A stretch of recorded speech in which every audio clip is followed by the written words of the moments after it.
오늘 함께 나눌 하나님 말씀은 사도행전 2장 1절부터 13절까지입니다.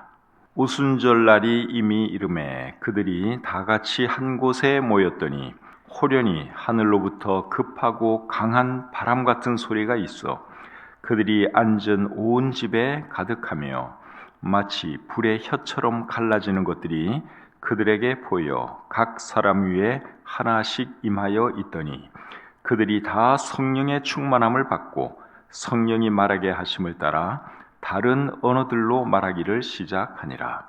그때에 경건한 유대인들이 천하 각국으로부터 와서 예루살렘에 머물러 있더니 이 소리가 나매 큰 무리가 모여 각각 자기의 방언으로 제자들이 말하는 것을 듣고 소동하여 다 놀라 신기하게 여겨 이르되 보라, 이 말하는 사람들이 다 갈릴리 사람이 아니냐?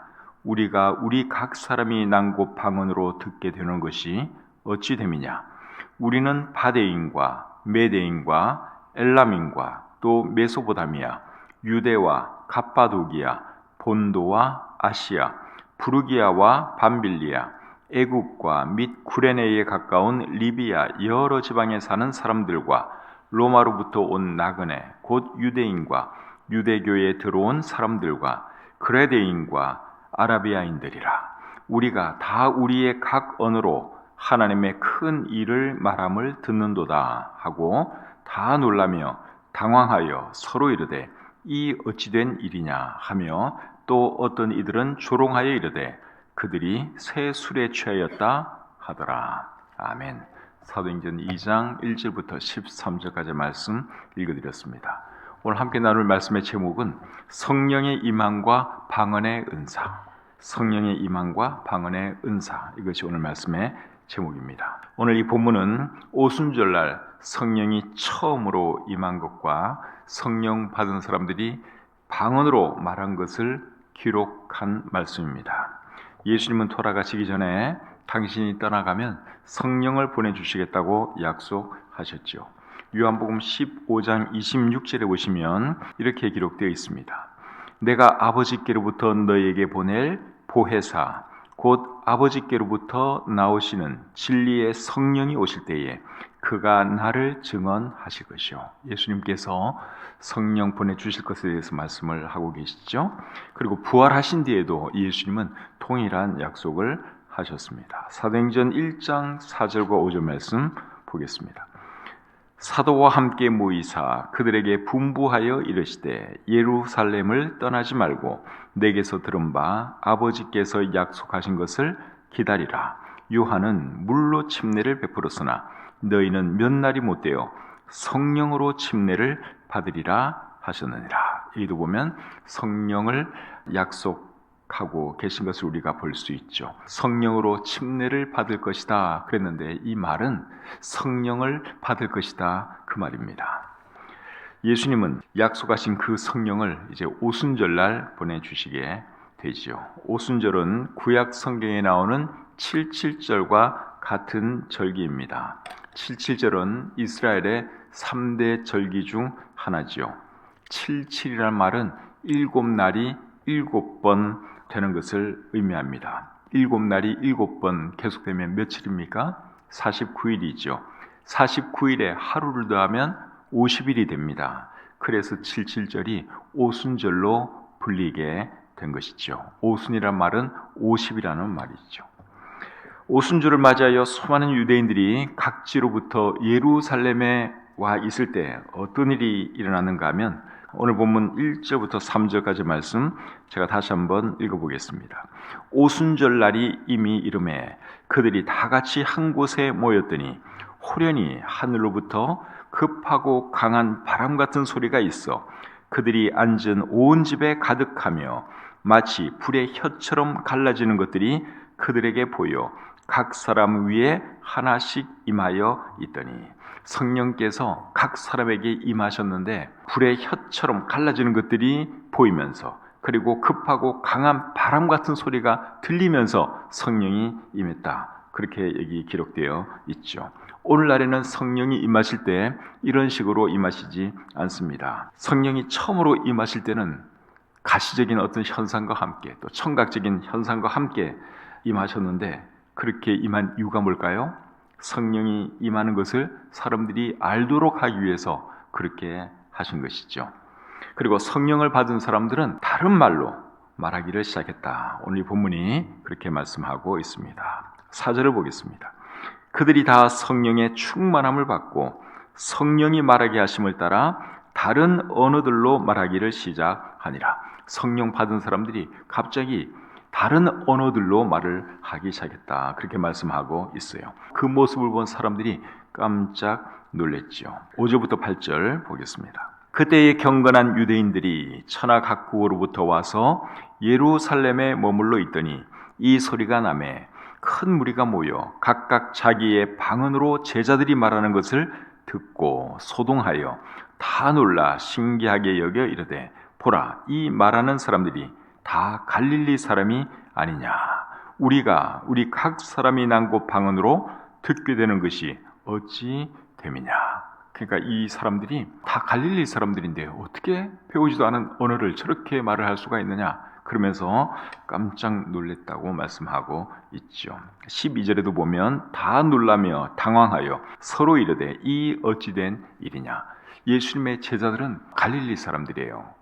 다른 나라에서 살아본 적도 없고 다른 언어를 특별히 공부한 적도 없습니다. 그런데 갑자기 이상한 언어로, 이 땅에 존재하는 어떤 다른 나라의 언어로 각자 말을 하니까 그것을 본 사람들이 깜짝 놀랄 수밖에 없었죠. 그들이 한 말의 내용은 뭐였는가 하면 11절에 보시면 그레데인과 아라비아인들이라 우리가 다 우리의 각 언어로 하나님의 큰 일을 말함을 듣는도다. 제자들이 방언으로 무슨 말을 했는가 하면 하나님의 큰 일을 말했습니다. 배운 적이 없는 언어를 하나님의 도우심으로 어느 날 갑자기 하게 된 이런 은사를 무슨 은사라 그러죠? 방언의 은사라 그러죠. 방언이라는 말은 언어라는 말입니다. 어느 지방의 언어를 방언이라 그러죠. 그래서 배운 적이 전혀 없는 그런 언어를 어느 날 갑자기 하나님의 도우심으로 성령의 역사로 갑자기 말을 하게 되었다. 그거는 성령의 은사인데 그것을 이제 우리는 일반적으로 이제 방언의 은사라고 말을 하죠. 본문에 의하면 하나님께서 방언의 은사를 주신 이유가 뭡니까? 성령이 임한 사실을 알게 해주면서 그리고 하나님의 큰 일을 말하도록 하기 위해서 하나님께서 성령의 은사를 주신 것이죠. 사도행전 1장 8절에 보시면 예수님께서 뭐라 그러셨죠? 오직 성령이 너에게 임하시면 너희가 권능을 받고 그리고 땅끝까지 이르러 내 증인이 되리라. 그렇게 말씀을 하셨죠. 땅끝까지 이르러 예수님의 증인이 되려면, 즉 복음을 전하려면 언어가 되어야 되는데, 그래서 주신 은사가 방언의 은사다 하는 것을 우리가 잘 이해해야 합니다. 이런 이유 때문에 고린도전서 14장 22절은 방언을 믿지 아니하는 자들을 위하는 표적이다, 그렇게 말하고 있습니다.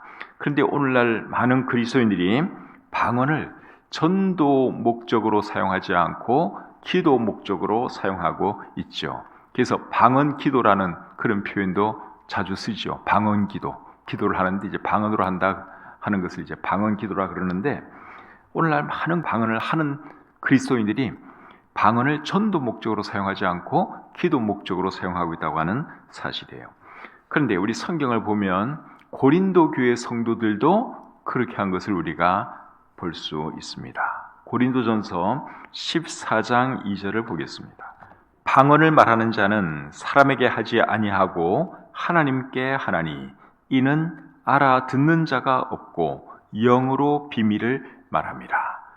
이 말씀이 상당히 난해한 말씀일 수 있는데 제가 다시 한번 읽어보겠습니다. 방언을 말하는 자는 사람에게 하지 아니하고 하나님께 하나니 이는 알아듣는 자가 없고 영으로 비밀을 말합니다. 이 말씀은 방언의 성격 또는 방언의 특징이 그렇다는 말씀이 아니라 고린도 교회 성도들이 방언을 그런 식으로 사용했다는 말입니다. 방언으로 하나님께 말하면, 즉 하나님께 기도하면 그 방언을 모르는 사람들은 알아들을 수 있을까요? 없을까요? 못 알아듣죠. 그 방언을 이해하지 못하는 사람들은 그게 무슨 말인지 알아들을 수가 없습니다. 그러나 우리가 일상적으로 쓰는 이 언어를 가지고 예언을 하면 알아들을 수 있을까요? 없을까요? 그때는 알아들을 수 있죠. 그래서 바울이 하는 말이 뭔가 하면 고린도전서 14장 1절 말씀이에요. 자, 14장 1절을 또 보겠습니다. 사랑을 추구하며 신령한 것들을 사모하되 특별히 예언을 하려고 하라. 뭘 하려고 하라고요? 예언을 하려고 하라. 그렇게 말씀을 하고 있죠. 그 다음에 5절 말씀을 보겠습니다. 나는 너희가 다 방언 말하기를 원하나 특별히 예언하기를 원하노라. 여기도 예언을 할 것을 권하고 있죠. 만일 방언을 말하는 자가 통역하여 교회의 덕을 세우지 아니하면 예언하는 자만 못하니라. 그 다음에 9절 말씀 또 보겠습니다. 이와 같이 너희도 혀로서 알아듣기 쉬운 말을 하지 아니하면 그 말하는 것을 어찌 알리요? 이는 허공에다 말하는 것이라. 그래서 오늘 이 고린도전서 14장에 있는 말씀을 쭉 보면 사도 바울은 고린도 교회 성도들에게 방언보다는 예언을 하라 그렇게 말을 하고 있죠. 왜 그렇게 말하는가 하면 고린도 교회 성도들은 방언으로 기도하는데 많이 사용했어요.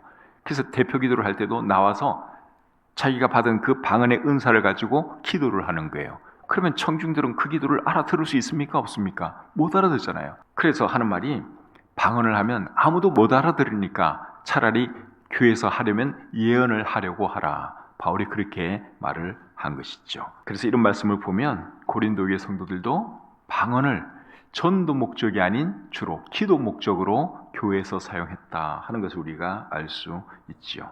고린도전서 14장 14절 말씀을 봐도 그런 것을 알 수 있습니다. 고린도전서 14장 14절을 보겠습니다. 내가 만일 방언으로 기도하면 나의 영이 기도하거니와 나의 마음은 열매를 맺지 못하리라. 방언으로 기도하면 나의 영이 기도하거니와 나의 마음은 열매를 맺지 못한다. 그렇게 말을 했는데 이런 말씀을 봐도 그 고린도교회 성도들이 방언으로 주로 기도를 많이 한 것을 알 수가 있죠. 근데 방언으로 기도하면 마음은 열매를 맺지 못한다. 그렇게 말을 했는데 이 말의 의미는 뭘까요? 방언으로 기도하면 자기가 하는 말을 자기도 이해 못한다. 그 말이죠. 그래서 방언으로 기도하면 하나님은 그 기도를 이해하시지만 사람들은 그 말을 이해 못하고 방언으로 말하는 자기도 무슨 말인지 모르니까 방언으로 기도하면 그 마음은 열매를 맺지 못한다. 그렇게 말을 하고 있는 것이죠. 그래서 그 앞절에서 뭐라 그랬는가 하면 고린도전서 14장 13절 보겠습니다. 그러므로 방언을 말하는 자는 통역하기를 기도할지니. 방언의 은사를 받았다고 해서 방언만 하면 자기는 사실 그걸 이해를 못해요. 그래서 방언의 은사를 받은 사람들은 통역하는 은사도 구해서 통역까지 할 수 있도록 하라. 그렇게 말을 하고 있는 것이죠. 통역의 은사까지 받으면 이제 자기가 하는 방언에 대해서 자기가 이해도 할 수 있겠죠. 고린도전서 14장 전체는 사실 방언에 대한 말을 참 많이 하고 있습니다. 근데 사도 바울이 방언에 대해서 많은 말을 하는 이유가 뭡니까? 방언을 장려하기 위함입니까? 아니면 방언을 자제시키기 위함입니까? 후자입니다. 방언을 장려하기 위해서 방언 열심히 해라. 그것을 말하려고 사도 바울이 고린도전서 14장을 기록한 것이 아니라 반대로 방언을 자제시키기 위해서 고린도전서 14장을 기록하고 있습니다. 고린도전서 14장 19절을 보겠습니다. 고린도전서 14장 19절. 그러나 교회에서 네가 남을 가르치기 위하여 깨달은 마음으로 5마디 말을 하는 것이 1만 마디 방언으로 말하는 것보다 나으니라. 그러니까 방언으로 아무도 못 알아듣는 방언으로 1만 마디 한들 아무 소용이 없다. 그 말이죠. 그 다음에 23절. 그러므로 온 교회가 함께 모여 다 방언으로 말하면 알지 못하는 자들이나 믿지 아니하는 자들이 들어와서 너희가 미쳤다 하지 아니하겠느냐. 이해가 되시죠? 교회에서 기도를 하는데 다 나와서 자기가 받은 그 방언의 은사를 가지고 방언으로 기도를 해요. 통성 기도를 할 때도 다 방언으로 샬라 그래서 막 기도를 한다고 한번 해보세요. 그럼 이게 외부 사람들이 와서 보고 어떻게 느끼겠어요? 이 사람들 저거 뭐 하는 거야, 저거 미친 사람들 아니야? 그렇게 생각하지 않겠습니까? 지금 사도 바울이 그 말을 하고 있는 것이죠. 그래서 사도 바울이 고린도전서 14장에서 방언에 대해서 많은 말을 하고 있는 이유는 방언을 장려하기 위해서가 아니라 반대로 방언하는 것을 자제시키기 위해서 고린도전서 14장 말씀을 기록했다 하는 것을 우리가 잘 알아야 합니다. 방언을 자제시키려고 하는 이유는 뭡니까? 고린도교의 성도들이 방언을 잘못 사용하고 있었기 때문에 그런 것이죠. 여러분, 방언의 은사를 주신 목적이 뭐라 그랬습니까? 전도를 위해서 방언의 은사를 주신 거예요. 고린도전서 14장 22절 말씀을 보겠습니다.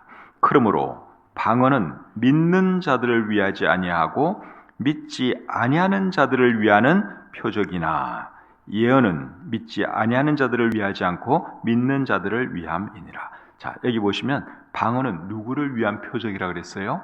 믿지 아니하는 사람들을 위한 표적이다, 그렇게 말씀을 하고 있죠. 그 말은 곧 방언의 목적은 뭐라는 거예요? 전도라는 거죠. 믿지 않는 사람들을 위한 표적이니까 방언의 목적은 전도다. 기도가 아니고 찬양도 아니고 전도다 하는 것을 우리가 분명히 알아야 합니다. 근데 방언하는 사람들 보면 주로 기도할 때 방언을 해요. 또 방언으로 찬양하는 사람도 있어요. 근데 방언의 목적은 그런 것이 전혀 아니다 하는 것이죠. 그리고 방언은 못 알아듣는 그런 언어가 아니라 알아들을 수 있는 언어였다 하는 것이죠. 오늘 본문 11절 말씀 다시 한번 보겠습니다. 사도행전 2장 11절입니다. 중간부터 우리가 다 우리의 각 언어로 하나님의 큰 일을 말함을 듣는도다. 사람들이 방언을 알아들었죠? 이 제자들은 방언을 하면서 이게 무슨 말인지 몰랐을 거예요. 성령님께서 역사하시는 대로 막 말을 토해냈어요. 그런데 그 방언을 알아듣는 사람들이 그 중에 있었다는 거예요. 그 지방에서 온 사람들은 저 사람이 우리말을 하고 있네, 내가 쓰는 언어로 지금 얘기를 하고 있네, 알아들었다 그 말이죠. 그래서 방언은 이 땅에 없는, 못 알아듣는 그런 언어가 아니라 이 땅에 존재하는 사람들이 알아들을 수 있는 그런 언어였다 하는 것이죠. 그런데 방언하는 사람들은 어떻게 말을 하는가 하면 사람이 못 알아듣는 방언도 있다, 그렇게 말을 합니다. 이 땅에 없는 그런 언어도 있다, 그렇게 말을 합니다. 그리고 그분들이 제일 좋아하는 말씀이 뭔가 하면 고린도전서 14장 2절이에요. 아까 우리가 읽은 말씀인데 다시 한번 보겠습니다. 고린도전서 14장 2절. 방언을 말하는 자는 사람에게 하지 아니하고 하나님께 하나니 이는 알아듣는 자가 없고 영어로 비밀을 말합니다. 그래서 이제 이 말씀을 그분들은 굉장히 좋아해요. 봐라, 여기 봐라. 사람이 못 알아듣는다고 그렇게 말하지 않느냐? 방언으로 하나님께 말을 하는 건데 사람이 못 알아들으면 어떠냐? 이거는 천국의 방언이다, 천국의 언어다, 그러면서 이 땅에 없는 이상한 말도 아닌 말을 하면서 자신들이 하는 것에 대해서 합리화하고 있는 것이죠. 그런데 여러분, 고린도전서 14장 2절의 의미를 여러분들이 정확하게 알면 그들이 절대로 그렇게 말할 수가 없습니다. 고린도전서 14장 2절 말씀의 의미는 방언으로 기도하면 다른 사람들이 못 알아듣는다, 그게 핵심이에요. 그게 그 의미입니다. 못 알아듣는 방언이 이 땅에 있다, 그 말이 아닙니다. 이해가 되시죠? 고린도전서 14장 2절의 의미는 이 땅에는 사람들이 못 알아듣는 그런 방언도 있다, 그 말이 아니라 방언으로 말을 하면, 방언으로 기도를 하면 그 언어를 모르는 사람은 못 알아먹는다, 그 말이에요. 이해가 되셨죠? 문맥을 보면 그것을 분명히 우리가 알 수 있습니다. 오늘 이 본문 사도행전 2장에서 성령을 처음으로 받은 사람들은 방언을 했죠. 그러면 오늘날은 어떨까요? 오늘날은 성령을 받으면 방언을 해야 하는 겁니까? 그렇지 않습니다. 왜 그런가 하면 방언의 은사는 사도시대에 일시적으로 있다가 사라진 은사이기 때문에 그렇습니다. 고린도전서 13장 8절부터 10절까지의 말씀을 제가 한번 읽어드리겠습니다. 사랑은 언제까지나 떨어지지 아니하되 예언도 패하고 방언도 그치고 지식도 패하리라. 우리는 부분적으로 알고 부분적으로 예언하니 온전한 것이 올 때에는 부분적으로 하던 것이 패하리라. 자, 여기 보니까 예언도 패하고 방언도 그치고 지식도 패한다, 그렇게 말을 하고 있죠. 예언이라고 하는 것은 신약 성경이 기록되기 전에, 성경이 사람들 손에 들어오기 전에 하나님께서 어떤 사람들을 통해서 하나님의 말씀을 전달하는 것, 그것이 예언이에요. 그리고 방언은 이제 제가 말씀드린 이제 그런 내용이고, 그리고 지식은 지금 우리가 학교에서 배우는 그런 지식을 말하는 것이 아니라 하나님께서 특별히 가르쳐 주신 그런 지식을 의미하는 것이죠. 계시로 보여주신 특별한 지식을 말합니다. 그런데 그런 것들이 다 결국은 사라지고 없어지고 패할 것이다, 그렇게 말씀을 하고 있어요. 언제 그렇게 된다 그랬습니까? 온전한 것이 올 때에는 부분적으로 하던 것이 패하리라. 문제는 이 온전한 것이 뭐냐 하는 건데, 여기 대해서는 뭐 예수님의 재림으로 보는 사람도 있고 또 사랑으로 보는 사람도 있고 여러 견해가 있는데, 제가 볼 때 가장 합리적인 견해, 가장 타당한 견해는 신약 성경의 완성입니다. 신약 성경의 완성으로 보는 것이 가장 합리적이에요. 그래서 지금 우리에게는 신약 성경이 있죠. 신약 성경은 이미 완성되었죠. 그렇기 때문에 지금은 이제 더 이상 방언의 은사가 있는 그런 시대가 아니다 하는 것이죠. 성경을 잘 들여다봐도 방언의 은사가 점점 사라지다가 결국은 사라진 것이 성경에도 나타나 있습니다. 고린도전서 12장 7절부터 11절까지의 말씀을 보시면 성령의 은사에 대해서 여러 가지를 말씀하고 있어요. 거기 보면은 지혜의 말씀, 지식의 말씀, 믿음, 병 고치는 은사, 능력 행함, 예언, 영들 분별함, 각종 방언 말함, 방언을 통역함, 이런 여러 은사를 말씀하고 있어요. 그런데 로마서 12장에 보면 또 성령의 은사가 나와요. 근데 로마서 12장 6절부터 8절에 나오는 은사들을 보면 방언의 은사라든가 병 고치는 은사들이라든가 이런 은사 안 나와요. 어떤 은사가 나오는가 하면 섬기는 은사, 가르치는 은사, 위로하는 은사, 다스리는 은사, 긍휼을 베푸는 은사, 이런 식으로 이제 성령께서 사람들을 통해 사시는 일이 열거되어 있습니다. 고린도전서에서는 방언의 은사를 말을 했는데 로마서에서는 왜 방언의 은사, 병 고치는 은사를 말을 안 했을까요? 고린도전서보다 로마서는 한 2년 뒤에 기록이 되었습니다. 벌써 시간이 이렇게 2년이 지나면서 이제 이런 은사들이 서서히 사라지기 시작했고, 특별히 로마 교회 같은 경우에는 전혀 방언이라든가 병 고치는 이런 쪽으로 흐르지 않았기 때문에 이제 그런 언급을 안 한 것이죠. 그리고 결정적인 말씀이 히브리서 2장 4절입니다. 히브리서 2장 4절 말씀을 제가 한번 읽어드리겠습니다. 하나님도 표적들과 기사들과 여러 가지 능력과 및 자기의 뜻을 따라 성령이 나누어 주신 것으로서 그들과 함께 증언하셨느니라. 이게 보니까 표적들, 기사들, 그리고 성령이 나누어 주신 것, 이런 표현이 나오는데, 성령이 나누어 주신 것 중에 하나가 뭡니까? 방언의 은사지요. 그런데 이 방금 읽은 이 말씀의 시제가 뭔가 하면 과거형이에요. 이런 것들로서 그들과 함께 증언하셨느니라. 과거에 증언하셨다, 그 말이에요. 만약에 히브리서 이 말씀이 기록될 그 당시에 활발하게 방언이라든가 병 고치는 은사라든가 이런 것들이 활발하게 막 일어나고 있었다면 과거형으로 안 썼겠죠. 현재형으로 썼겠죠. 성령이 나누어 주신 것으로서 그들과 함께 증언하고 계시느니라, 그렇게 썼겠죠. 그런데 그렇게 쓰지 않고 과거형으로 쓴 것을 보면 이미 그런 은사들이 거의 사라졌기 때문인 것을 우리가 알 수 있습니다. 그래서 성경을 잘 들여다봐도 방언의 은사는 사실상 끝이 난 은사로구나 하는 것을 우리가 알 수 있는 것이죠. 방언에 대해서 이해가 좀 되셨습니까? 방언과 관련해서 제일 중요한 것은 뭔가 하면요, 어떤 목사님이 방언에 대해서 뭐라고 말하던데요, 그거 안 중요해요. 내가 방언했는데요, 그것도 안 중요해요. 여러분의 경험, 저의 경험 다 주관적인 것들이에요. 제일 중요한 것은 성경이 방언에 대해서 뭐라고 말하는가, 그게 중요한 거예요. 방언은 여러분 다른 종교에도 있어요. 힌두교에도 있어요. 힌두교 사람들이 제가 방언하는 걸 유튜브에서 봤거든요. 이게 교회에서 하는 건지 힌두교에서 하는 건지 차별이 없어요. 구별이 없어요. 그것만 딱 보여주면 어느 교회로 알 거예요. 근데 힌두교 사람들이 방언을 합니다. 그러니까 여러분 방언하는 거, 그런 거 사탄도 할 수 있는 것이고 누구라도 할 수 있는 거예요. 지금 여러분들 하기 원하면 지금부터 저하고 연습하면 할 수 있어요. 할렐루야 할렐루야 그거 한 시간 하면요 이 혀가 꼬여가지고 이상한 말이 돼요. 무아지경에 이렇게 빠지게 됩니다. 그래서 여러분 방언에 대해서는 어떤 목사님이 뭐라 그랬는데요, 그거는 해야 된다 그러는데요, 그거 중요한 말 아니에요. 제일 중요한 거는 성경이 방언에 대해서 뭐라고 말하고 있는가, 이게 제일 중요한 겁니다. 성경이 뭐라고 말하는지 오늘 제가 여러분들에게 설명을 해드렸어요. 여러분들이 뭐 믿든지 받든지 말든지 그건 저한테 별로 중요하잖아요.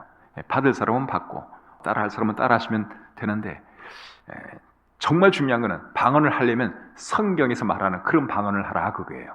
여러분들이 어느 날 갑자기 배우지도 않은 러시아말을 갑자기 유창하게 됐다? 그거 제가 방언을 인정해드려요.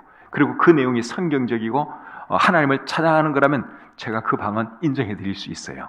그런데 한국에 있는 많은 교회들이 하는 방언은 그런 방언도 아니고 아무것도 아니에요. 그냥 아무 쓸데없는 허공에다 뭐라고 짓거리는 소리에 불과합니다. 그런데 미혹되지 마시고 우리가 추구해야 할 것은 하나님의 말씀.